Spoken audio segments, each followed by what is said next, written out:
todo trabalho público ele é altruísta, bicho. Ele não pode ser do tipo, eu quero ser lembrado, eu quero que alguém veja, eu quero esse legado. Não, Como cara. não? Você acabou de falar que o importante do Olavo era a mensagem que ele passou. A gente passou uma mensagem. Em 4 anos a gente saiu de um fenômeno social das pessoas odiarem o PT pro Lula solto voltando a ser presidente em primeiro na em 4 anos. Aí nós vamos entrar em vários detalhes. Todo esse trabalho que foi feito Peraí. Vamos... regrediu. Tá tudo bem. E isso é factual. Não é opinião minha.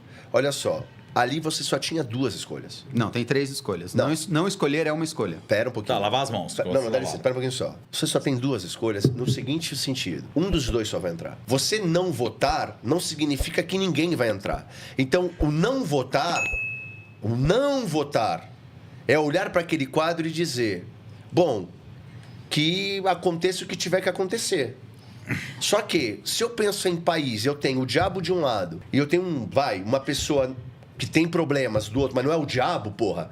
Eu vou fazer o possível para que entre esse outro. Claro, porra. É o meu dever. Eu só tenho 2 opções. Não, a terceira opção, ela não gera fruto nenhum. Pelo contrário. Esse é o problema. Gera fruto sim. Existe uma questão de posicionamento político. Os brasileiros precisam aprender. Mas você não consegue ensinar ali. Que eles não são... Você ali não consegue ensinar isso. Lógico que consegue, não sacrifício. O fato de você estar aqui jogando isso na nossa cara até hoje é parte do sacrifício que a gente fez para mostrar para as pessoas qual é a diferença? Quanto a gente está disposto a sofrer em nome daquilo que a gente acredita e defender que o Brasil merece escolhas melhores. Sabe qual é o problema? E as escolhas melhores necessariamente passam por sacrifício. Pedro, eu enxergo... Sabe qual é o problema que eu enxergo? E eu vejo isso quando eu converso com os polícios a grosso modo. Tá todo mundo preocupado com a própria imagem, ou com o próprio partido, ou com o próprio legado. Sim. Porra, todo trabalho público ele é altruísta, bicho. Ele não pode ser do tipo, eu quero ser lembrado, eu quero que alguém veja, eu quero esse legado. Não, Como cara. Não? Você acabou de falar que o importante do Olavo era a mensagem que ele passou. A gente passou uma mensagem. Mas você acabou de falar aqui que o importante que o Olavo fez, por mais que fosse impreciso, era a mensagem que ele passou. A nossa escolha... É uma escolha dura, é uma escolha que o MBL sofre mais, todo mundo fica puto com o MBL, mas é a mensagem que a gente está passando e a política é feita de símbolos. Tá bom, então eu vou dizer para você o que vocês poderiam ter feito e daria no mesmo. Esse mesmo discurso que você acabou de falar, pessoal, vocês têm que aprender a votar. Chegou no segundo turno, esses 2 problemas. Povo brasileiro é necessário, porém, pelo país, nós vamos por esse lado agora. Aprendamos todos a votar. Tenham consciência sobre o voto. Quando vocês têm esse discurso, mas agem não tomando iniciativa pelo país... Mas é pelo país. O sacrifício... O MBL... Vamos lá. Pensa assim. Qual é a vantagem de imagem que o MBL ganhou votando nulo? Vocês?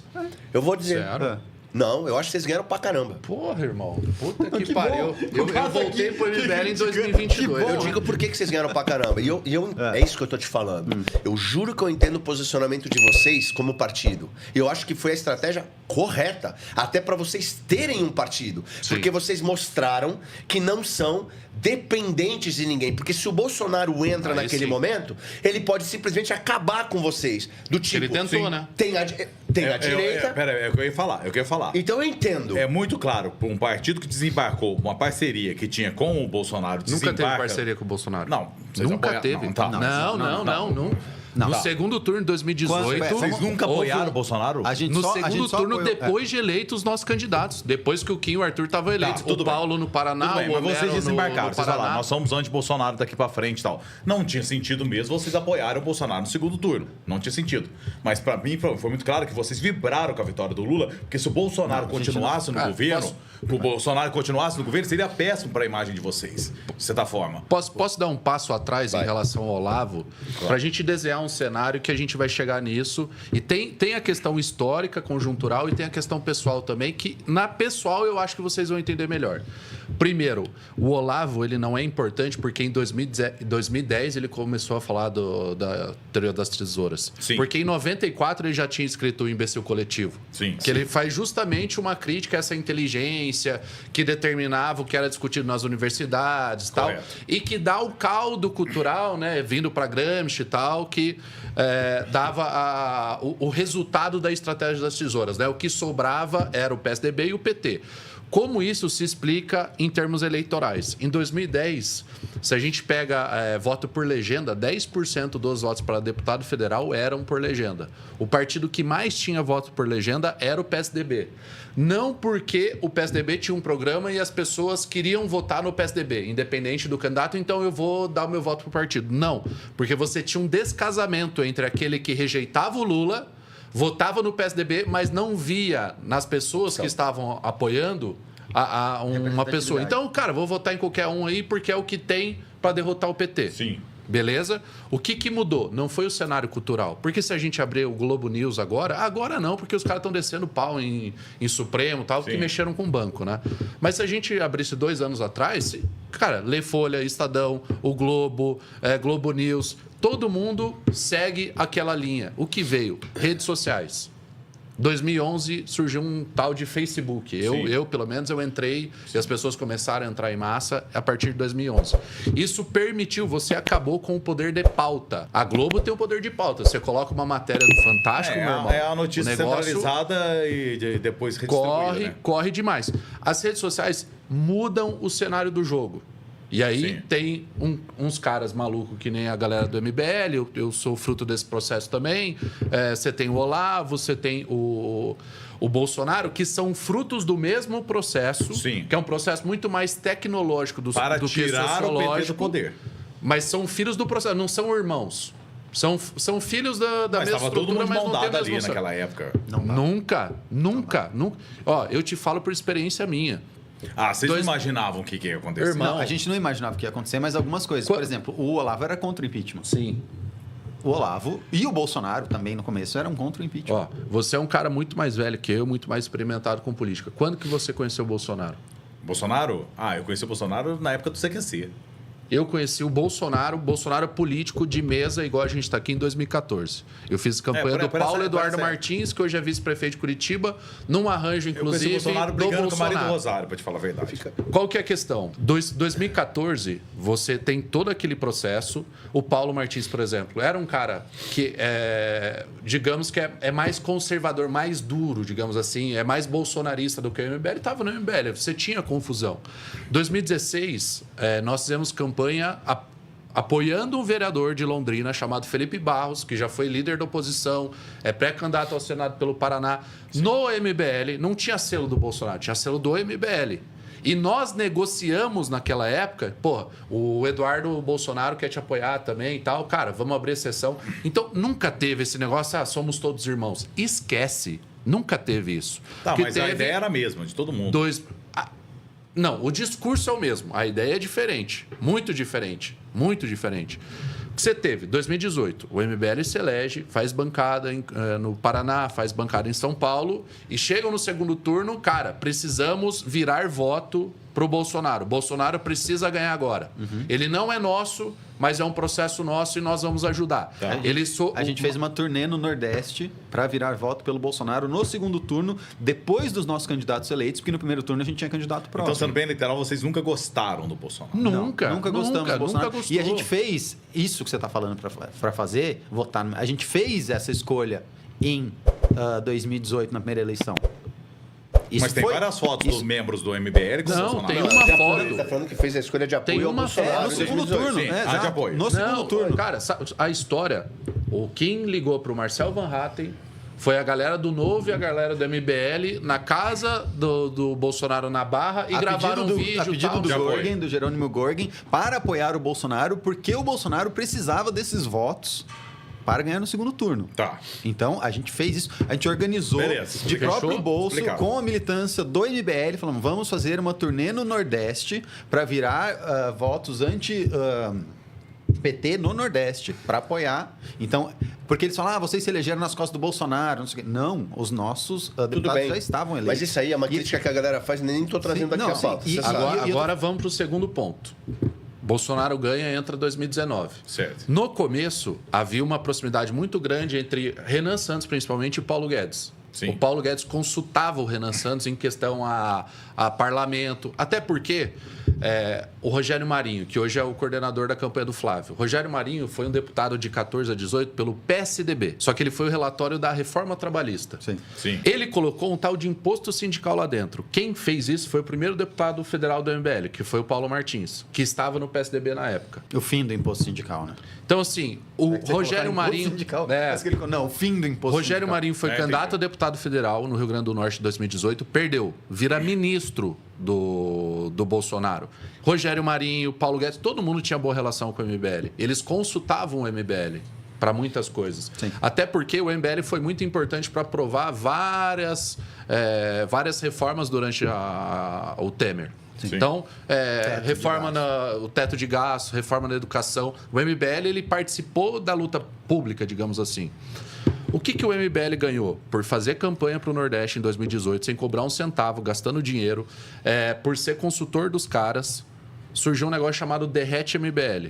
As redes sociais caíram pela metade. Isso foi mais para frente, né? Porque o que aconteceu... a gente fez tudo isso e já no começo a gente falou, puta, esse cara é um bosta. É um energúmeno. E, cara, isso vai dar merda. E vamos lembrar, o Bolsonaro foi eleito num cenário de Lula preso e Haddad tendo que fazer campanha com Santinho verde e amarelo, porque botar vermelho dava mico. Sim. A imagem do PT em 4 anos, a gente saiu de um fenômeno social das pessoas odiarem o PT pro Lula solto voltando a ser presidente em primeiro na em 4 anos. Aí nós vamos entrar em vários detalhes. Todo esse trabalho que foi feito Peraí. regrediu. Tá tudo bem. E isso é factual. Não é opinião minha. Não é opinião sua, é factual. Mas vamos pensar junto. Peraí. Agora a questão mais importante. Deixa eu só comentar isso completo. Pera um pouquinho só. Isso é muito importante. Vamos pensar junto. Perfeito. O Bolsonaro tem culpa? Calma, vamos pensar junto. Eu acho que ele tem dolo. Eu não acho que ele tem culpa. O maior erro do Bolsonaro foi ter batido de frente com as emissoras de televisão. Aí que eu ia entrar. Por quê? Porra, o cara entra, só deu pepino. Da tragédia em Minas, daqui a pouco é a pandemia, daqui a pouco é... Pô, é um atrás do outro. Aí tu tem um cara que tu coloca dentro do teu governo que joga contra. Que foi o Moro. Que pra mim é o maior covarde de todos. Esse cara pra mim é o pior. Beleza? Aquela reunião ministerial que ele grava e que é apontada lá, que ele achava que ia ferrar com o presidente. Ajudou, só mostrou o contrário. E ele ali, tido como covarde. O problema é que o que o Bolsonaro fazia, ninguém apresentou nunca. Aí vem a época. A ele foi vedada, de fato, a autoridade e a governabilidade naquele momento. Ele tinha que ter batido de frente ali. Perfeito. E ele não fez. Por quê? Agora, por que o MBL topou isso quando o STF fez? Por que ele não tinha... Aí ele foi vedado a governabilidade? Eu vou te mostrar que o problema ele é estrutural da mentalidade, da visão política do Bolsonaro, e isso já vem bem de antes. E tudo isso que você está descrevendo é a consequência de algo que é a priorístico, que está lá. O Bolsonaro ganha a eleição. 1º de janeiro, ele vai entrar para governar. O que ele tem na casa? Qual que é o maior partido? PT. Qual que é o segundo maior partido? O partido dele. 3, 4 meses depois, o que ele faz? Pula fora. Ele racha o partido dele no meio. Ele racha o partido, ele racha o próprio partido no meio. Que presidente que quer governar racha o próprio partido no meio? A função do presidente no Brasil, no presidencialismo brasileiro, é montar uma grande coalizão, tentar eleger um presidente da Câmara. Ele mesmo rachou Então, assim, você fala, ele não foi dado governabilidade. Ele matou a própria governabilidade nos primeiros 100 dias, que são aqueles 100 dias de paixão, né, onde o cara que acabou de ser eleito tem aprovação popular, o cara pode fazer o que precisa ser feito. O que ele fez? Ele rachou a própria base de apoio. E se tivesse sido cobrado dele, que a gente não sabe, por exemplo, os ministérios que ele não negociou, mas que ele colocou quem ele quis. Mas ele negociou. Não. Ele negociou. Ele montou um puta do ministério. Cara, eu te mostro o texto aqui, o meu, 1º de janeiro de 2019. E eu estou discutindo justamente o modelo de governança do Bolsonaro. O que o Bolsonaro fez? Ele saiu de liderança partidária, ele foi para a liderança temática. Então, foi ele que nomeou a Tereza Cristina? Não foi. Quem nomeou a Tereza Cristina foi a FPA. Mas ele colocou qualquer pessoa sem qualidade técnica ali? Não, beleza. Então, veja bem, ainda que ele tenha pegado o conselho com grupos políticos, só entrou pica no lugar. Só técnico. E nunca são lideranças hoje. A gente nunca ouviu isso no Brasil. Nunca viu. Ele fez, porra. Tipo o Jorge Seife. Eu não sei, Pedro, eu não sei os bastidores do porquê ele rompe com o partido. Então, nem posso argumentar contigo ou contra-argumentar. Eu sei. Não, mas agora, eu te digo. Ainda que ele tenha cometido esse erro, o maior prejuízo dele era público e midiático. Ele levou a água. Ele levou água pro Nordeste. Cara, mas ninguém falou isso, cara. Quando você é tem noção? Quando você cadê a obra dele hoje? Assim, quando você é político, tá enterrada lá, porra. Vamos lá. Quando você é presidente, qual é a consequência do seu risco midiático? O que acontece quando a sua aprovação cai? Não sei. Tomar um impeachment? Não sei. Não é fácil tomar impeachment. Não é. Eu tô falando assim, em termos gerais. Teoricamente. Qual é o risco? Qual é o risco impeachment? Ele ser tirado. Então, assim, eu sou um presidente. Tudo bem. Tá? Eu estou lá no poder. Começa a cair minha popularidade. Sim. O que acontece? Qual é a dinâmica? O Congresso vai virar para mim e falar, filhão, você tá impopular. Me ajudou você aí. Paga mais, senão a gente derruba. A dinâmica é essa. Tudo bem. Quando você racha a sua própria base, o que você está falando para o Congresso? Você está falando, opa, subiu o preço. E aí, impopularidade, deixa bater. É bom, bate mais, entendeu? Então, quando você quer falar de bastidores, por que isso acontece? Quando que isso começa? Isso é uma tradição bolsonarista, e isso é do DNA, da cultura da política bolsonarista, ser sectária no sentido de se fragmentar. Então, do mesmo jeito que a gente estava falando aqui no começo do programa, que o DNA do petista é compor e através da compra ele cala a dissidência. Então, o PT chega no PSOL e fala assim, PSOL, para de encher o saco aí, Boulos, pega uma secretaria aí e cala a boca. Para de dar problema. O bolsonarismo não. O bolsonarismo é, você é comunista. Fala, meus queridos, aqui quem fala é o Alan do canal Inevitável Cortes. E no meu segundo mês postando cortes aqui no YouTube de figuras do Partido Missão e do MBL, eu faturei cerca de R$25 mil ou um pouquinho mais de $4 mil. E se você tem interesse em estar criando o seu próprio canal de cortes, eu preparei um treinamento 100% focado, mostrando o passo a passo para você estar conseguindo fazer seus cortes de figuras do Partido Missão e do MBL. Para acessar o treinamento, é só clicar no primeiro link da descrição ou ler o QR Code que tá aparecendo aqui no meio da tela agora. E se você gostou desse vídeo, não se esqueça de deixar o like e se inscrever no canal. Te vejo no próximo vídeo.